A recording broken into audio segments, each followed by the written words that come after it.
Hey Paul, by any chance do you have a drink handy?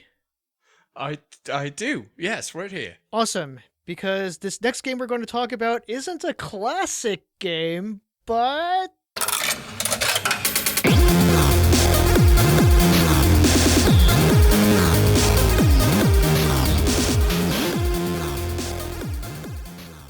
we are going to talk about one of my favorite recent indie games, point and click adventure games especially, called The St. Christopher's School Lockdown by Laney Berry and her very talented but very small team of designers and artists. You've played this one, right? I really have. I can prove it. Right. Okay. We don't need proof. I'm pretty sure no one would say that they played this game if they haven't, because and I'm not saying that in a bad way. It is to the best of my knowledge. I don't know what the sales have been like. To the best of my knowledge, it's sort of a more a very niche game. I don't want to call it obscure because people who are into adventure games and indie games will know about this game. It's known, but it's not known to like people who play Fortnite or anything like that. But yeah, it's so what are your opinions of it so far? You finished Yes. it, right? Yes. Okay. We're here to explain it to all the people who don't know it because a lot of people don't know a large part of our audience is actually fans of Fallout. And fuck, what's that game called? Again, the Fortnite. That's it. Yes. Yes. The fucking joke's gone. Whatever. All the pieces are there. You can put it together yourselves. Um, Yeah, that joke is an inventory puzzle that you have to assemble in the right order. exactly. That's how dedicated we are over here. And, Once you decipher it, you get points. And then you may proceed with this podcast. The worst part is that whole thing got all fucked because I looked down and saw that I have a box of juice next to an old string cheese thing, and it's called Juicy Juice. Other juices are available. Other juice. Let's talk about a game. Okay, Right? okay. Just a Jew Let's- drinking juice over here. Juicy juice. Yes, juicy. Fuck all. It's giving me a little stroke trying to say that. All right. Okay. I love this game. It's really cool. We both actually played it, so we want to tell you about it to the point where you'll feel guilty for not buying it and playing it yourself. Pretty much. I mean, we've actually mentioned it a few times on this show in episodes, which maybe you shouldn't go back to listen to find out about, because we've come a little bit of a ways since those days. But we've mentioned it a few times because we are big fans. I'm a big fan of the game, and I think it's great. I think classic gamers, especially, and people who want to support the indie scene, I think there's a lot here to really enjoy. I recommend it to anyone to give it a try if you are inclined to like adventure games. If you don't like adventure games, this is really the wrong game for you, because this is very much 100% a point and click adventure game. Yes, with pointing and clicking. Absolutely. That was a weak follow-up. I'm sorry. There was, to be fair, there wasn't much to follow up on. I don't know how you That's would true. follow that up. But what I mean is, like, it's a pretty pure point and click adventure game. It's not like there's not gimmicks. It's just sort of like, hey, you go through a scenario, a story, a very well told story, and you talk to people and you use inventory items to solve puzzles. There's mini games. There's that. And some of them are actually really quite fun. Some of them are very just a little too simple, but they're at the very beginning to sort of like get you acclimatized to what the game is about. Once it picks up, it gets, number one, incredibly challenging. So if you think it's a little bit too easy at the beginning, I get that, but once it gets going, holy crap, does it get hard.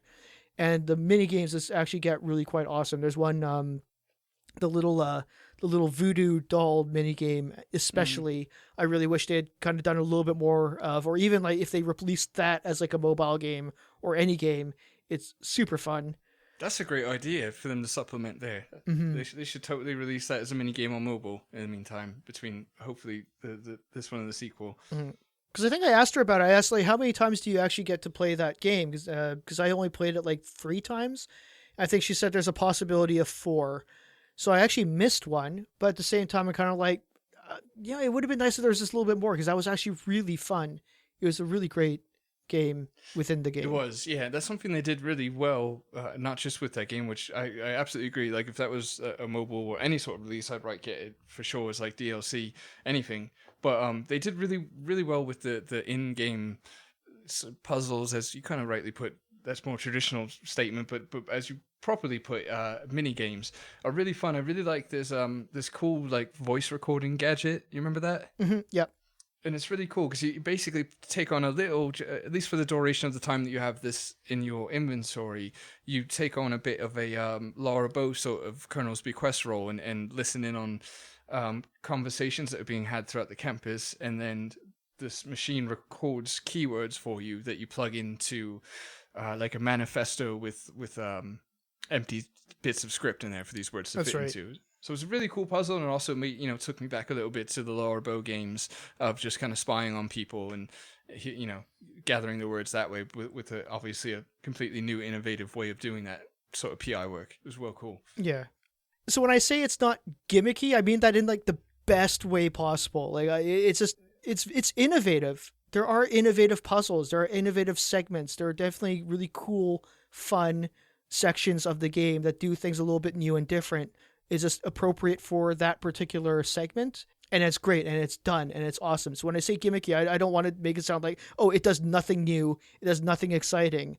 It's actually really cool that this is sort of like, it's a straight point and click adventure, and it has these sections where you just kind of do these cool things, and it's great that way.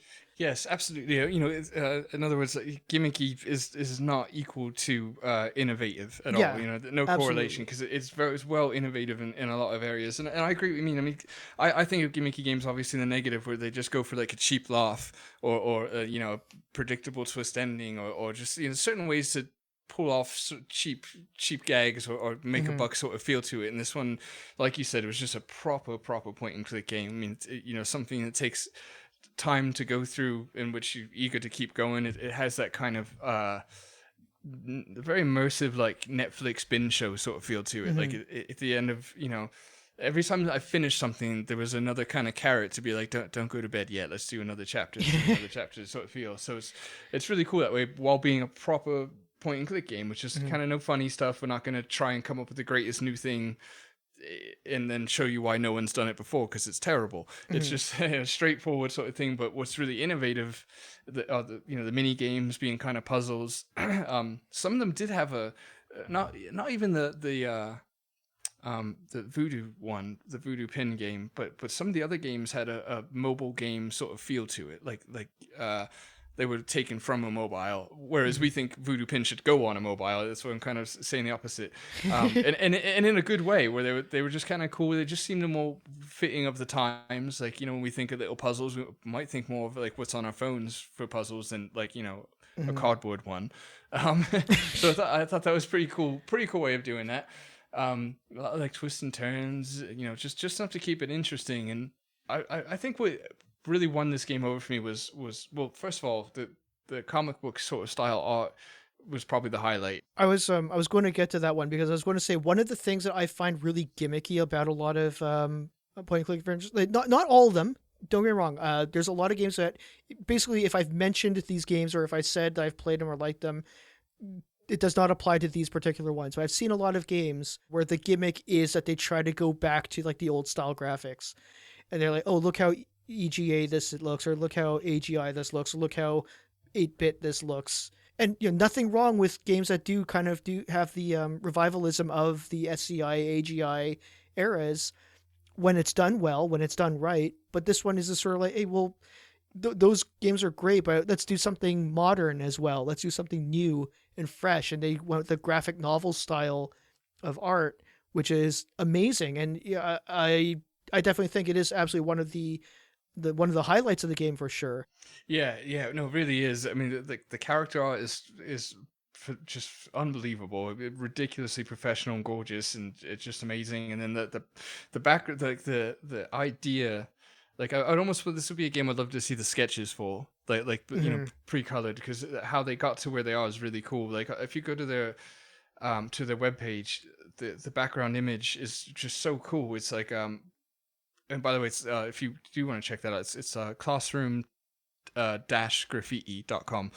But in the background is like this mansion that's like pretty much black with like a little bit of purple highlights, and then really like contrasting purple, and then again little contrasting highlights of like this lime yellow, And it's just Mhm. really cool. Like it makes it kind of feel like electric and brought to life, and not really cyberpunk, but still like neon through the rain sort of feel. And Yes. it's just really cool, and that makes it really immersive. And but what I was gonna say for my second favorite thing, also the soundtrack's well up there. It's really cool, and it kind of evolves with the game. I noticed it gets kind of grungier and as it goes on, a little grittier. But what I really liked too was that how Kaylee, who's the protagonist in the game, the main character, obviously, how she kind of has like her own side story. Yeah. So I think that's what made this go from like a good game to a great game, because like the lockdown is really plenty for an entire game. You could set up an entire game with the story being, we're part of a protest for a school that's locking down, and we have to kind of figure out how and why or whatever. But then they add the protagonist has like sort of personal motives and like this kind of mysterious backstory that slowly unravels throughout the game, that makes it really like layered, and like Yeah. aids in keeping a nice pacing and everything throughout. Because if you get a little stuck in the high school, you might do a flashback scene to a benefit or whatever. Well, it's kind of interesting the narrative approach that it takes, because it obscures this thing from you, which you do the Kaylee knows who she is and where she's come from, but you don't. Right. And they didn't. And a lot of the game is playing through these flashbacks, because it's great to take a little bit of a, as much as I love the school setting and all the environments in there, it's nice every now and then to take a break and go elsewhere for a change of scenery. And through these little flashback segments, you get to learn more about Kaylee's backstory and her as a character and how she got to this point. And it's never done. They really resisted the temptation to go the usual what's it called, amnesia route. They Right. really resisted the cliche of going the amnesia route, where it's just like, oh well, I don't know where I am, so I got to figure it out. It's like, no, well, you yourself, you the player, are going to figure it out, but she knows what she's doing. That's right. That's a really cool take on that too. How they just sideswipe the whole amnesia thing just by drawing a line between you and the character you are, where kind of curious what she knows. And yeah, again, I think that all that keeps up like really good pacing for the game. Like you said, they probably look at it and say like, all right, by this point in the game, you've wandered the same school, X amount of times. And don't get me wrong, it's a really large game. There's lots to see and do, which is lovely. But keep in mind, it is a 18, 20 hour sort of game. So, no matter how many rooms are in a school, there's going to be a point where we might get a little cabin struck or whatever. So they thought, okay, well, let's develop her backstory. Let's kick it into high gear and really start to unravel this. And then you get like your cool little cutaways in a totally different environment where you get to learn about the characters you play through the game, that's really cool too. Because when that scene first pops up the first time you're Kaylee and you get to go back to your past and play through it, I thought it was going to be a cutscene, and I was almost immediately a little disappointed. And then when the narrative stops, it lets you take over. And I was like, oh, this is cool. So in explaining it to her uncle, I think it is, you get to actually play through it to discover it yourself. So that's cool. Good for immersion. One of the I'd say what probably the highlight for me in this game is definitely builds from the foundation of the art style, because obviously, as they say, the first taste is with the eyes.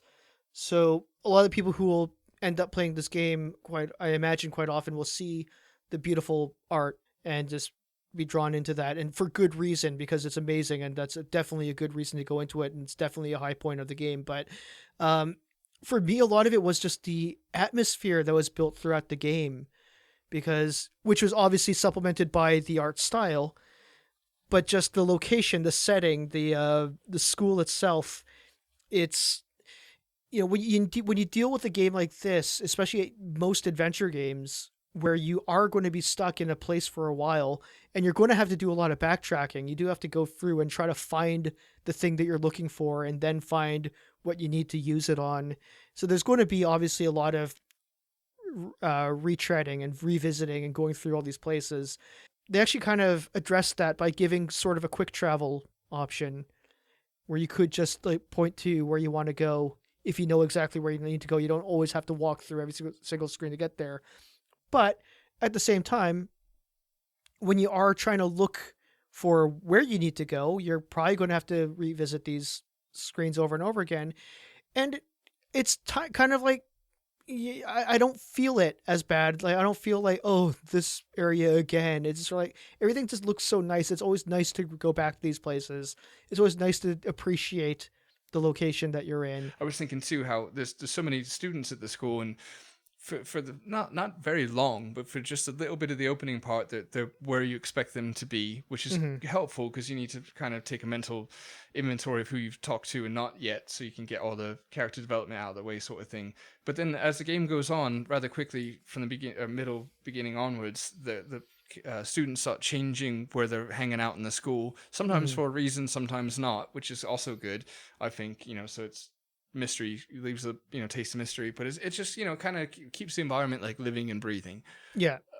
Another amazing thing that sort of really sets the both the tone and the atmosphere at the same time is, and we've actually had a conversation about this, not about this game, but in a different game, which we'll save for later. But the flavor text in the game is just phenomenal because it's always done sort of like through your perspective, and the flavor text really gives a sense of the character of Kaylee. Everything is described as she describes things in her head. Almost all of them are hilarious. It's been so long that I don't remember very many specific examples. But I think there's one where like you look at this one character who's like a total hipster, and if you look at them, I think the flavor text is basically something along the lines of this person looks like they fell out of a tree and hit every independent record shop on the way down. Oh yeah, that's right. Yeah, and it's just that sort of that sort of attention to the character, because it tells you so much about the character without outwardly telling you what the character is like. It's just sort of like you get that sense of her world, her view of the world, and her attitude, and her just the way she it just tells everything you need to know with just like the way she sees the locations and the people and the objects around her. Yes, exactly. No, you're right. You quickly pick up on that little bit of cynicism and humor that she carries throughout the game, and that reminds me too of the mood exercise, little sort of mini game that you do quite frequently, I believe. Yes. Regarding the koi fish, and you keep him in the center of the stream, which is symbolic for keeping your mood balanced and as best as it can be. And by doing so, you have to eat lily pads that say something that Kaylee would like. And I think that's really cool too, because as like the first time you play it, you probably shit, and it'll probably tell you your mood has decreased significantly since playing, which would be like the opposite of what you want. And then as you play the game more, I noticed I just naturally was getting better at it because I was learning who she was more and more, and therefore what choices she'd make. Because some of them are well obscure, like to get in a good mood, would you like to sit and knit, for example? And like with someone like Kaylee, probably not. So that was a cool way to connect you to the character. Yeah, absolutely. And I think that's one thing which I can't speak too fully on, because I think it was interesting to have a character who was basically, I don't know if this is like the official diagnosis of her, but she's sort of bipolar. So that's sort of like keeping yourself in balance so you don't get too manic or too depressive at any one time. Right. I'm not going to go into the argument about, psychological diagnoses in that regard, but I think that's for the Patreons.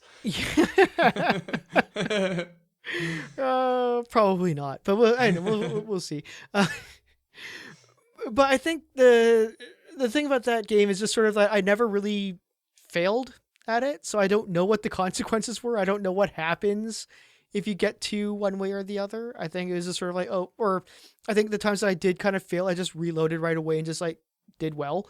So I don't really know exactly. It's an interesting mechanic just to sort of like, here's the thing that, you got to stop and do every once in a while to keep yourself balanced. But I also personally was sort of like, never experienced what happened if I just let it go and didn't give a shit about it. Yeah, that's interesting. That's definitely against instinct for sure. It's like, because it's not hard to really pass or fail sort of game. Like you just click through it and whatever. You'd almost have to try to make sure it was bad every time and then see what happens, if it even does. Because if it does, that's obviously a bonus, and that could be thought about like how you could implement that, like take it another step in the next game. But if it doesn't, it's still great for character development. So it's a win-win, but it would be kind of cool if it played into the game or the outcome of it.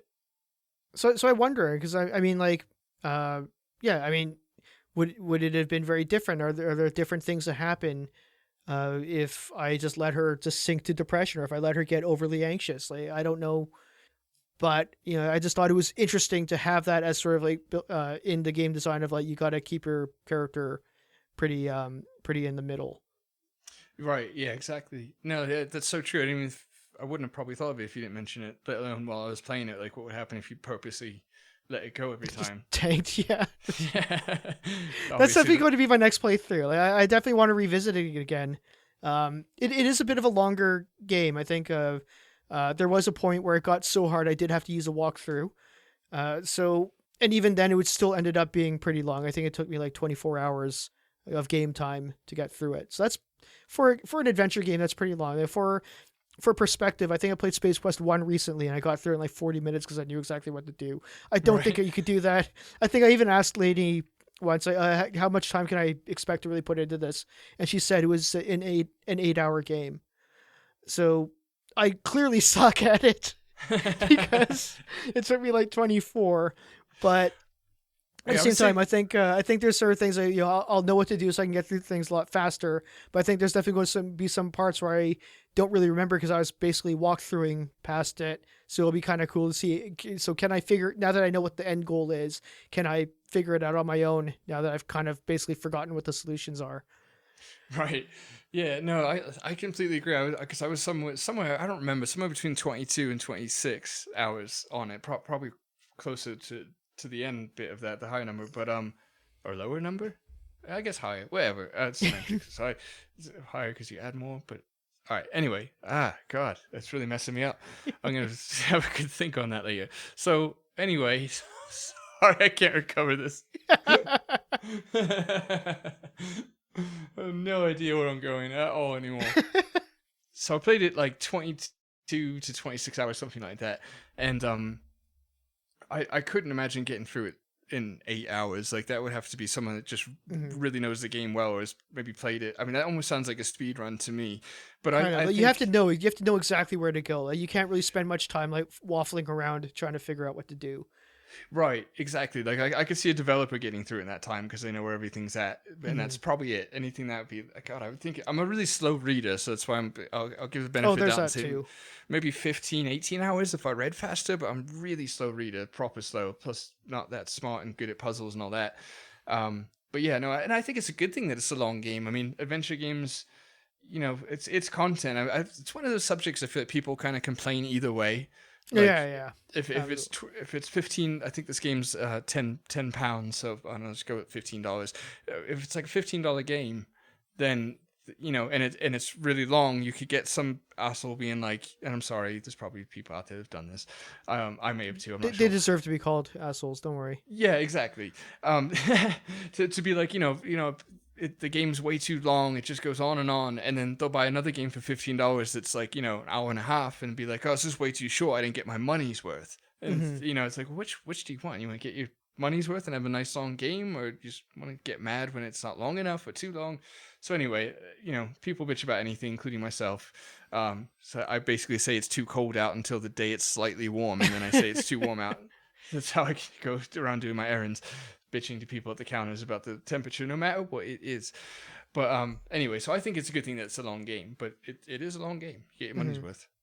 Um, Also going back a little bit to the atmosphere as well, is a sort of there's I once when I was in high school I sort of took part in this one. It's called the 30-hour famine, where you go 30 hours without eating food. Part of that is that you go do a sleepover in the gym where everyone hangs out, socializes, blah blah. Bring a bring a sleeping bag, and you basically camp out overnight as you all starve together. And I don't know how to really put my finger on what exactly made it work or what might not have made it work. There was something that about the atmosphere of this game that perfectly captured that experience for me. Like, this is sort of, it's subtle, but it feels like you kind of had to have gone through a protest in a school to make a game about a protest in a school quite so authentic feeling. Yeah. It makes me wonder if that's something that maybe Laney did at one point or another, or maybe any of the developers did, or something like that. Because it's sort of like, man, this is exactly what it felt like, and it wasn't even like a big, high political protest. It's more just sort of like we're fundraising because people are starving in the world, and it was like a fun thing, whereas this is sort of a little bit more dramatic. Uh, but it really captured that feeling of being like holed up in a school and just kind of like, yeah, we're here for a protest. It just completely caught that, and I think it also blended that with the feeling of Dagger of Amun Ra, where it kind of had that feel of like, okay, you're in this spot, in this one location, you're kind of trapped, and you kind of got to get through this sort of mystery. There was definitely a good mix between those two experiences, having played Dagger of Amun Ra and having gone through an actual literal school, not really quite a lockdown, but a school protest, overnight protest. You're absolutely right. I think they were so smart in the way they developed this game, because it's like, you're right. It feels very human, and they didn't make it. They didn't make the protest larger than life, so that makes you feel like it had to have happened to one of them even more, because it's just such a Mm-hmm. realistic take on what it might have been. And I like their approach. Like, instead of taking, let's say that had happened to them, a protest, and they want to make a story, a game on it. I would probably be tempted to make the protest more grandiose. Like it was Yeah. this larger than life sort of thing that it wasn't, and that would probably lose a lot of feel. Whereas they decided to give her an interesting, sort of unrelated side story that becomes interwoven and stuff like that. It was so brilliant. But no, Mm-hmm. you're right. I mean, there is this feeling like the relentless rain outside. You go outside a few points in the game whenever you like, really, and it's just like relentless rain all the time, and it's just really casts a mood on the game. It's really cool, and that comic book sort of background works because it's not flat and 2D. I mean, it is. Don't get me wrong; it's technically 2D, I would imagine, but it's kind of breathing. Like, it sort of feels alive sometimes. I'm not sure if that's just through some little effects with the lighting here and there, but the walls don't feel stagnant in that game, which is cool. Yeah, I mean, I think you ultimately put it, nailed it a lot better than I did with far fewer words, just by saying it feels like a very living, breathing world. It feels very lived in. It feels like this is a place that things have actually happened. Like, it doesn't feel like it was constructed for a game. It's just sort of like, it does really feel like you've just got put into a situation that's been going on. Right. Yeah, exactly. And then you have to do your own exploring, as opposed to knowing that the characters' backgrounds you previously thought. Which, yeah, all these are really good tools for immersion. I think it's good like game developer 101 would be looking at this game. I would say, for anyone that wanted to start and make a point and click adventure game, like, this is how to, if you want to stay true to the genre without trying tricks or whatever, make a really good game. It's a Mm-hmm. good one to showcase. One thing I thought was interesting, I want to get your thoughts, was the voiceover work. Mm-hmm. And what I mean in this case is that the voiceovers only come in at certain parts of the game, but really crucial parts. Nah, I wouldn't say that, but there's He came usually and a, went. yeah, it came and went, exactly. That's much easier, laid back way of looking at it. And I thought it was really cool, like, personally, because I can't help but think of the indie developers in this case, where voiceover work is I think, by, I don't want to say by far, because I really don't know, but I know it's well expensive. So it's, Mm-hmm. one of the higher price things that you have to pay for would be voiceover work, and then getting it all to work in your game. I mean, I know for indie devs, voices can take at least a year. I think the guys from Andromeda with Space Venture, they've been going about voiceover work for at least 8 or 10 months now. They've been putting up updates, and you can just tell how long it takes. And then it makes the game like 4 times as large. Usually, it's one of the larger medias on the disc or whatever, or download. But anyway, so all that being said, and taking it into understanding of, like, from a game dev's point of view, as to why there might have been limited voiceover work, and I'm not even sure that's the reason, whether it was financial or not. But I thought it was really cool. They made it work for them, whether it was a choice or something they could only afford to do just a little bit here and there. But I thought they made it work for them in the sense that, once I heard a character talk a couple of times, it became my inner voice for them. Yeah. So it was kind of, really, like, fleshed out, their vision of the character, which in this sense I think is helpful, because, like you said, it's a character who knows what she's about, but you don't yet. So that leaves even more room for her to have her own, voice, as opposed to one you make up or whatever. But I just thought that was cool, and then it goes away, and the next 5 times you talk to another character, they might not, it might not be voice, but you already kind of have their voice in your head. So I Yeah. thought that was cool. Um, what I'm going to say, I mean in a 100% positive way.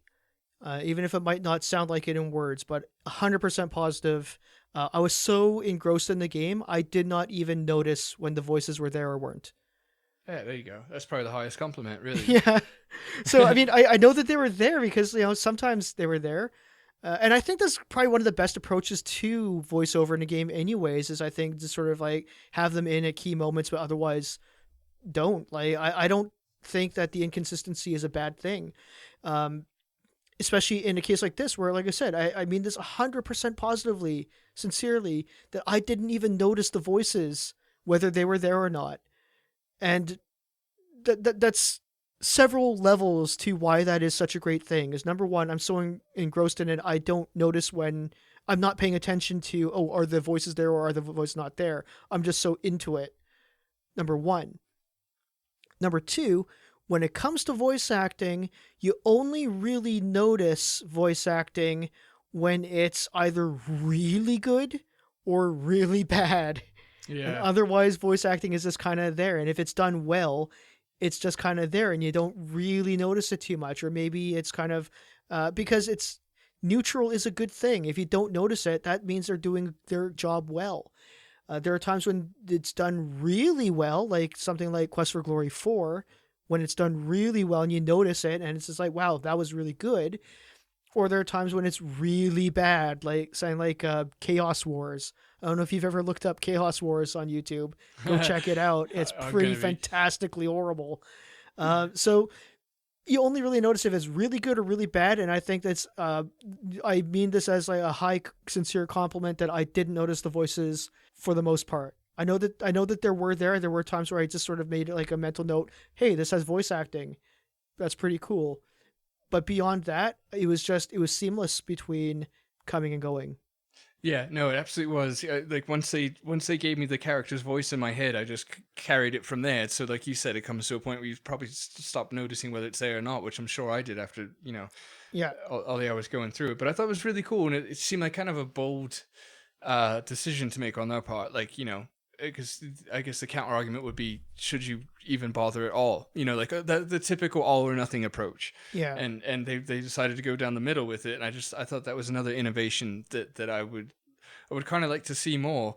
Like maybe encourage developers to see how this worked and be like, yeah, we can do that, and it does serve a really cool purpose. But yeah, and just to further on your point, I think when it comes to voiceover work, I would almost make a small correction or adjustment to what you said and say you either notice if it's really, really good or just slightly bad. That could happen. I think I don't think it necessarily has to be like bottom of the barrel for you to notice it being bad. I think as long as it's sort of like on the negative side, yeah, I think you are more accurate. It starts to steal. Oh, that's the sound bit right there. You're more accurate. It's I don't get many of those. I heard them so dearly. What's our time marker? I want to hear this back. I put it in my ringtone when you text me. Really stretch that out. God, it was worth it. All right. Anyway, it seems like just takes that one little. Even if like one person in the cast is bad, I just start to hyper because I'm a dick by nature. So I'd like latch on to the negative aspects, of course.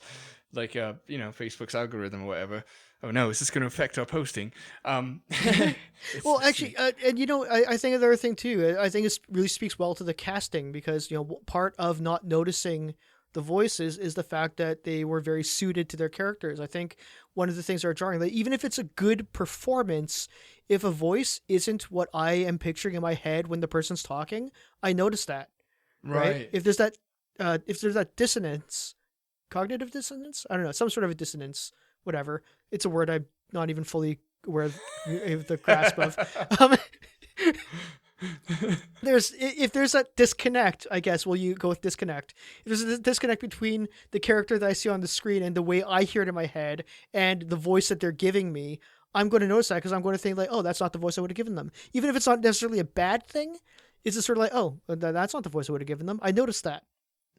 The fact that I don't notice the voices at all, I think, is just really goes to show how well cast and well performed that they are. That is sort of like, I didn't even notice, right? Right. Yeah.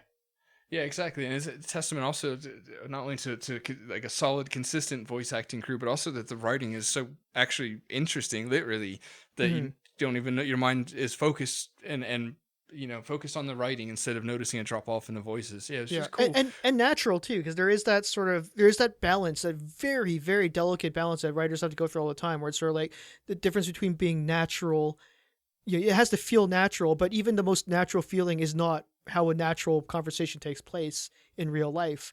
So you got to make it feel natural, but at the same time be very interesting. And I think this one did that really well. I have no complaints about the dialogue at all. I don't think there's ever any time where I sort of thought like, oh, well, that was stupid, or that was corny, or that was not really quite authentic or genuine. It was really the whole, let's actually just sum it up like this. The whole experience was seamless. Yes. Yeah, it was. Brought a tear to my eye the way you said that. It's beautiful. Well, I hope Laney hears me say that, but Yeah. I hope we get her on the show so we can ask her some of these questions, because I have a lot more questions and I can actually talk about this. Yeah, no pressure, Laney. Come on, mate. You're being selfish. Get on the show. So I guess we're at the point where it's sort of final thoughts. I have no original thoughts of my own. Why I don't didn't you say tell me original. what to I said final. say? This was a good game. You should like, share, and subscribe it. And tell your friends. Mm-hmm. And like I said, it's very much a niche audience. If you're not an adventure fan, this is probably not going to be the game that turns you around on it, because it's very much a game for adventure gamers, for, especially the classically, it's very classic inspired. You can really tell because there's a lot of Easter eggs that reference a lot of like the old LucasArts games and such, possibly some Sierra ones too. I remember the LucasArts references really standing out quite a bit. And there's a lot of those little details and touches. There's a lot of Easter eggs in this that you can come across. Yeah, so it's definitely made by somebody who grew up loving those games. It's designed for people who love those games to play. It is definitely in a very long-standing tradition of point-and-click adventures. If you don't like point-and-click adventures, yeah, I'm not going to pretend like you're going to necessarily like this one. You're probably not the audience. If you're not a point-and-click adventure fan, this is very much a point-and-click adventure game, like just through and through. And if you are, I think this is definitely one that you cannot possibly look past. I like the way I said it better. Probably. I don't even remember how you said it, so I don't... It was very unforgettable. Yours is much better in reality. I think it might have woken up the rebellious spirit of some people that don't play adventure games, because you just told them how they couldn't so many times. They're like, you know what, mate, fuck you, I'm going to play it. You'll see. So that's good. Good for sales. You're welcome, Laney.